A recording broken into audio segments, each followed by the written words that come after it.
Fear Factor, when it came on, I watched it all the time. Loved Fear Factor. And, you know, now it went off and it's back on, and they're, you know, kind of plugging it as the first reality show that was off, and then now it's come back. They kind of led the pack. That was actually one of the very first reality shows that ever hit TV.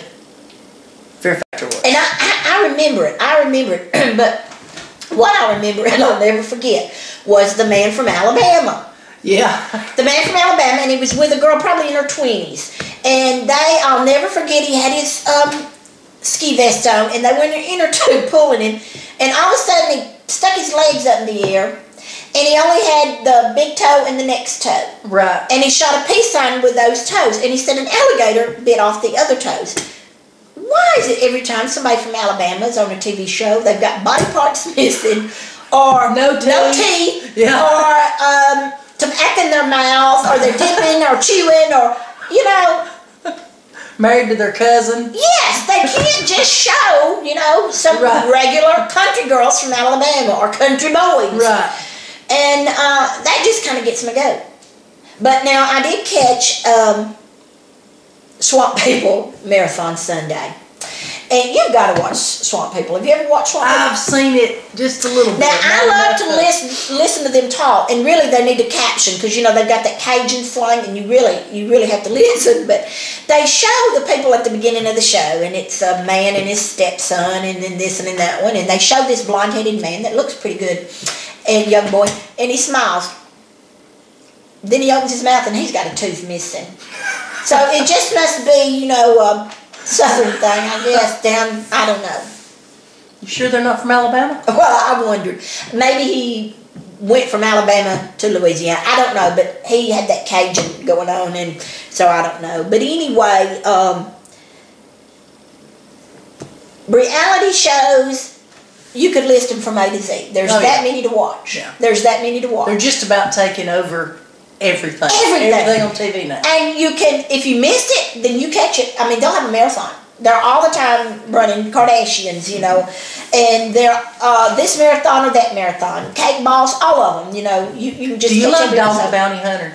Now I do like Dog the Bounty Hunter. I love Dog the Bounty Hunter. I do like that. That is my the whole family. show. That's a family thing. Yeah, I love it. Kind of like Swamp People's a family affair, but you know, I guess the family that hunts together, sticks together, stays together. You know, whether it's alligator, people, whatever. There you go. I love it.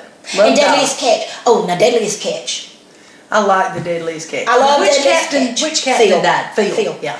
Yes, and I know I watched that whole season when they showed him sick and dying, which I watched all of it before, but I had to watch it all again. But I loved Phil and the boys. Yeah. But I liked them all. I liked them Henson brothers. I just liked watching that whole show because that is dangerous. My favorite ship was the Cornelia Marie. Now that was Phil's, and it was Jake and was it Josh? Jake and Josh. That was his voice. Then the guy from Dirty Jobs, he hosted a show that they were on after, and it had all the captains together talking and some of the people from the ship.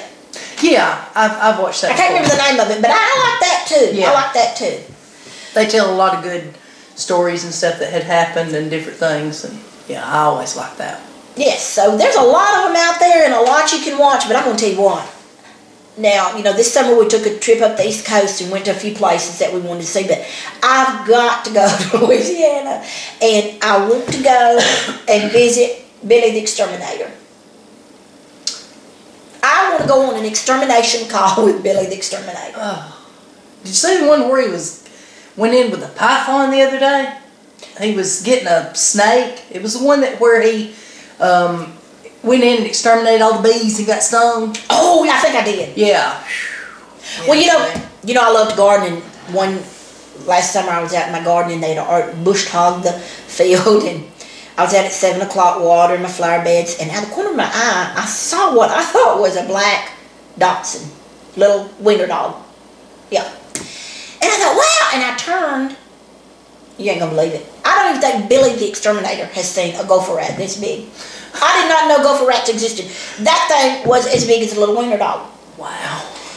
I didn't know they were out there. So I screamed, and of course, my family came running. They were all in the bed asleep. None of them heard. So I watered and got it running and running. But I thought, geez, if only I lived close enough to call Billy the Exterminator, that would have been one time I'd have got on that phone. Billy! He'd have been there. It's your neighbor. It's a serious situation. I'm out here in my front yard, and it's a gopher-sized wiener dog-looking thing. I would have called him so fast. So fast. He would have been here. Well, I guess that's enough for now. That's enough. Enough is enough. Okay, you got any words of wisdom to leave us with this time? Oh, wow, you always catch me off guard. Really? Well, I think in honor of the man from Alabama, and this is my son Sean's favorite thing you say. What's that? Peace, love, and chicken grease. We're out.